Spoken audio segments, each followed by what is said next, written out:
পয়লা June BJP সরকার তৈরির পরে 12,000 টাকা পাবেন। যদি 12,000 টাকা ঢোকে তাহলে 24,000 টাকা পাবেন। কিভাবে? মহিলাদের 1,500 টাকা আমরা পয়লা জুন ঢোকাবো 3,000। যুবকদের আমরা 1,500 টাকাটা পাঠাবো 3,000।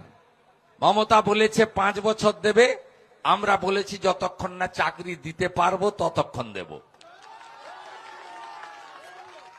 বার্ধক্য ভাতা 1000 পান, বার্ধক্য বিধবা দিব্যাঙ্গ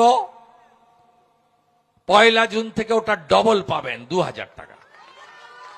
পিএম কিষাণ সম্মান নিধি 6,000 পাচ্ছেন, পয়লা জুন থেকে ওটা 9,000 পাবেন। এখন ভুয়া স্বাস্থ্য সাথীর কার্ড ভেলোরে চলে না, কটকে চলে না, মুম্বাইতে চলে না, দেবী শেঠির হসপিটালে চলে না, ডাক্তার রেড্ডির হসপিটালে চলে না, শঙ্কর নেত্রালয়ে চলে না, মুম্বাই ক্যান্সার হসপিটালে চলে না। আমরা আয়ুষ্মান ভারতের কার্ড দেব গোটা ভারতে, কাশ্মীর থেকে কন্যাকুমারী 5 লক্ষ টাকা পর্যন্ত চিকিৎসা ফ্রি। প্রসূতি মায়েরা 21,000 টাকা পাবেন, 5টি পুষ্টিকর খাবারের কিট পাবেন। যারা পড়াশোনা করছেন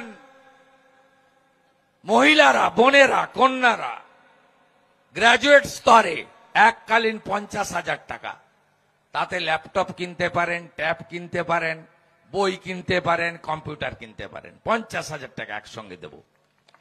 আর চাকরির বয়সে মমতা তো চাকরি দেয়নি, শিল্প তাড়িয়েছে। এই নন্দীগ্রামে 30,000 ছেলে বাইরের রাজ্যে কাজ করে, জানেন?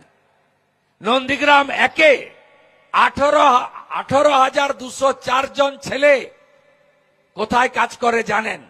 Orissa BJP, Maharashtra BJP, Gujarat BJP, Uttar Pradesh BJP, Andhra Pradesh BJP, কেরালায় কিছু আছে। এই 18,204-এর মধ্যে আবার মমতাকে যারা ভোট দিয়েছে সে 10,000 মুসলমানও আছে। এরা আমাদের এখানে বলে হিন্দুর পার্টি, আর বিজেপি শাসিত রাজ্যে রোজগার করে আর মমতার রাজ্যে টাকা পাঠায়। এটাই কঠিন বাস্তব। 5 বছর চাকরিতে আবেদনের বয়স সীমা ছাড় দেব। 6 মাসের মধ্যে সরকারি 6 লক্ষ ভ্যাকেন্সি পূরণ হবে শিক্ষক সহ। কার্বন কপিতে পরীক্ষা হবে, যা লিখবেন 1 কপি বাড়িতে নিয়ে আসবেন, কেউ নাম্বার চেঞ্জ করতে পারবে না। আপনারা বিজেপিকে আনুন, পরিযায়ী শ্রমিকরা বাড়ি ফিরবেন। আমরা কথা দিতে পারি টাটা সহ শিল্পকে আমরা ফেরাবো, আর মাঠ থেকে 3100 টাকা করে ধান কিনে নিয়ে যাবে সরকার। মাঝখানে কোনো দালাল থাকবে না। মৎস্য সাথী প্রকল্প চালু হবে এবং শিক্ষাক্ষেত্রে পিএম শ্রী চালু হবে। আনুন বিজেপিকে। ধর্ষণ শব্দটাকে তুলে দেব। কেউ যদি ধর্ষণ এর মতো কুকাজ করেন, সকালে জমা নিয়ে বিকালে খরচ করে দেব।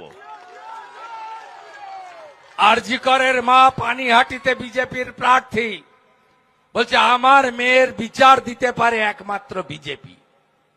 সন্দেশখালীর প্রতিবাদী মুখ রেখা পাত্র হিঙ্গলগঞ্জে প্রার্থী।